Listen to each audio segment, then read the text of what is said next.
Hello and welcome to this Python tutorial. So in the previous tutorial we initialized our artificial neural network by defining it as a sequence of layers, and now in this new tutorial we are going to add the first layers of our ANN, which is the input layer and the first hidden layer. Alright, but before we do that, let's refresh our memories to remind us about the different steps of how an artificial neural network is built. So here's the slide. This is the slide from the intuition tutorial, and as we can see, an artificial neural network is built in 7 steps. The first step is to randomly initialize the weights of each of the nodes to small numbers close to 0. So that will be done thanks to the dense function, which we take from this dense module here that we imported previously. So basically, this dense function that we're going to use is going to take care of this first step.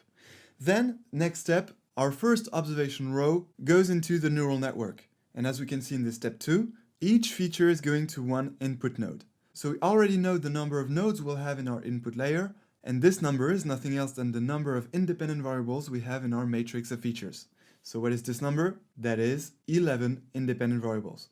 So that means that in our input layer, we'll have 11 input nodes. Then the third step is forward propagation.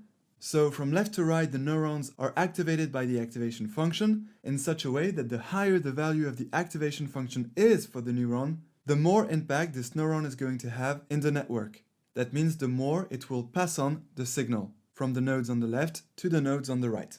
And so speaking of activation function, what we'll have to do in this tutorial to define the first hidden layer is to choose an activation function. And as a reminder, there are several activation functions, and the best one, based on experiments and based on research, is the rectifier function, which you can see right here. We also have this sigmoid function, which is really good for our output layer, since using the sigmoid function for the output layer will allow us to get the probabilities of the different class. That means that we'll get the probability that the class equals 1 for each of the observation, and even the new observations of the test set, when we'll make our predictions. So that means that for each observations of the test set, we'll get the probability that the customer leaves the bank and the probability that the customer stays in the bank. And so that's great because, as Kirill explained when he described the model, we are trying to build a segmentation model, and by getting the probability thanks to the sigmoid activation function for the output layer, well, we will be able to see which customers have the highest probabilities to leave the bank.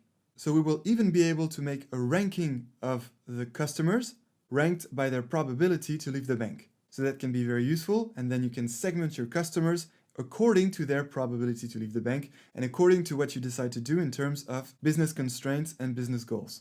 Alright, so to summarize, we'll choose the rectifier activation function for the hidden layers, and we'll choose the sigmoid activation function for the output layer. Alright, so then step 4. In step 4, the algorithm compares the predicted result to the actual result, and that generates an error. And then in the step 5, this error is back propagated in the neural network from right to left, and all the weights are updated according to how much they are responsible for this generated error. And by the way, there are several ways of updating these weights, and this way is defined by the learning rate parameter, which decides by how much the weights are updated. Alright, and then we have step 6, where we repeat steps 1 to 5, either after each observation or either after a batch of observations, like for example, we update the weights every 10 observations going into the network.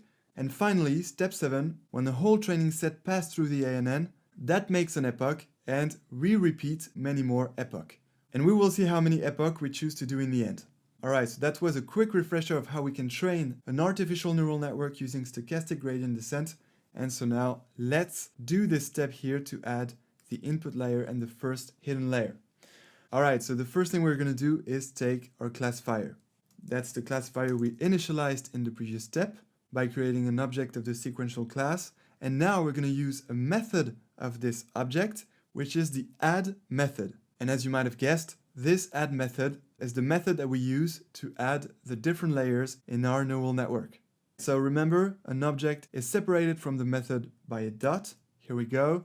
And as you can see, the first method here on this list is add. So I just need to press enter. Here we go. And now let's add some parentheses and see what we need to add in this add method. So as you saw the yellow rectangle appear here, there is only one argument, and this argument is the layer that we want to add to our ANN.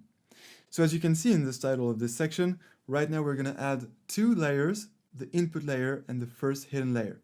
And we're going to do this thanks to the dense function which I've mentioned earlier.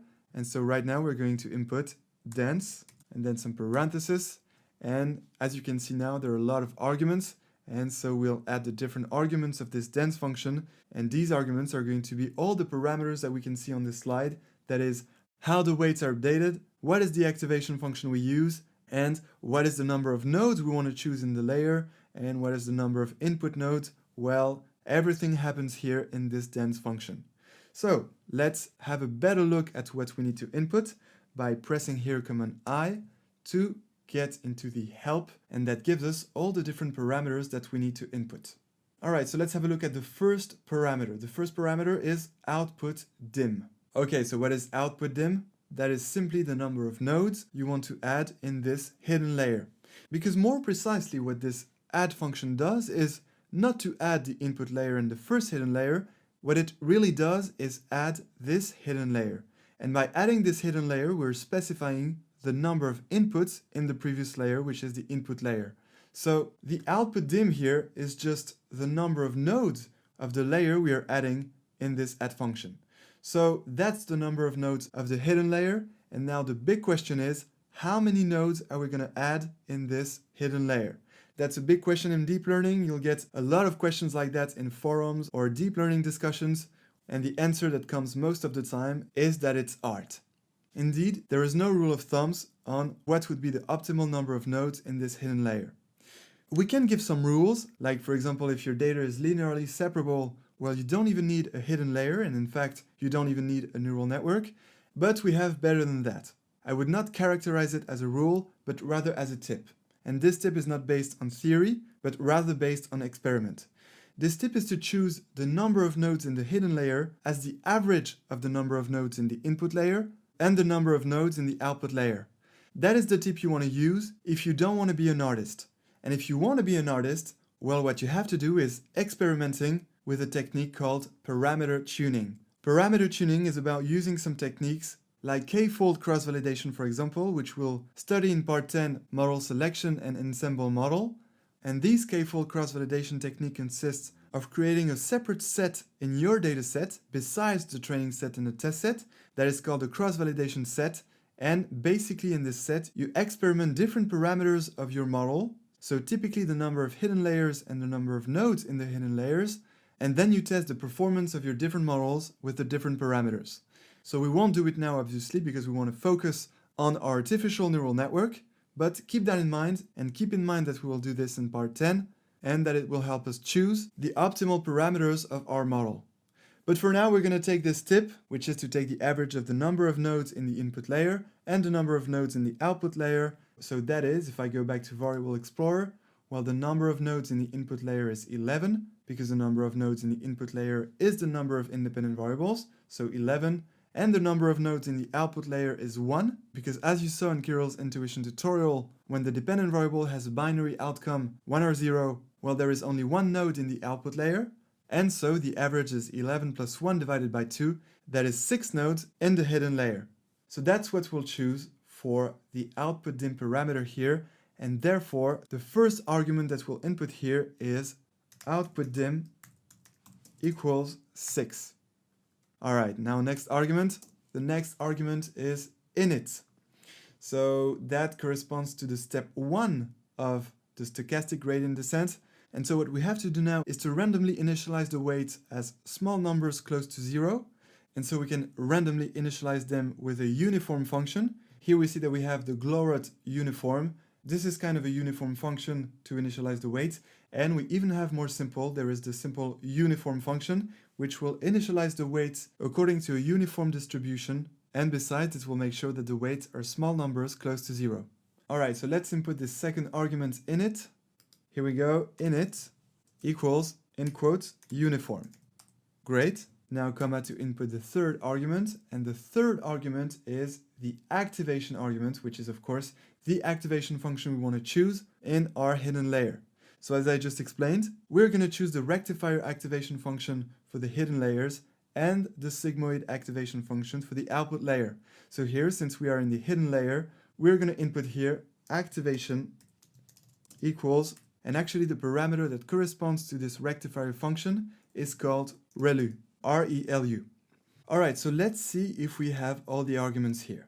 We specified the number of nodes in the hidden layer, we specified the initialization method, and we specified the activation function.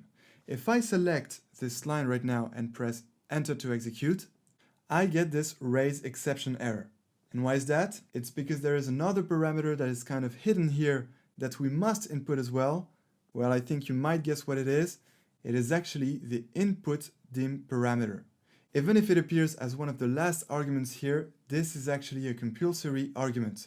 Because what is this argument? This argument is the number of nodes in the input layer. That is the number of independent variables. And why is it compulsory to add this argument at this stage?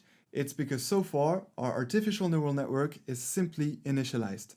We haven't created any layer yet, and that's why it doesn't know here which nodes this hidden layer here that we are creating is expecting as inputs. So that's why we have to specify this argument here, but then when we'll add some other hidden layers, well, since this first hidden layer will already be created, we won't need to specify this input dim argument for the next hidden layers. Because since the first one will already be created, the next hidden layer will know what to expect. Alright, so let's add this last compulsory argument here, which is the input underscore dim, and that is equal to 11, because we have 11 independent variables. Alright, so now we're ready to execute. It should work fine. So we'll select this line and execute, and as you can see, our first hidden layer and at the same time our input layer were very well added in our artificial neural network. So perfect, now we're ready to move on to the next step, which is to add a new hidden layer, which to be honest is not necessarily useful for our data set, but we're going to add it anyway for two reasons. First of all, because this part is called deep learning, and deep learning is defined as an artificial neural network with many hidden layers. And the second reason is simply that if you need to add more hidden layers in your neural networks, well, you need to know how to do it. And that's what you'll learn how to do in the next tutorial. And until then, enjoy deep learning!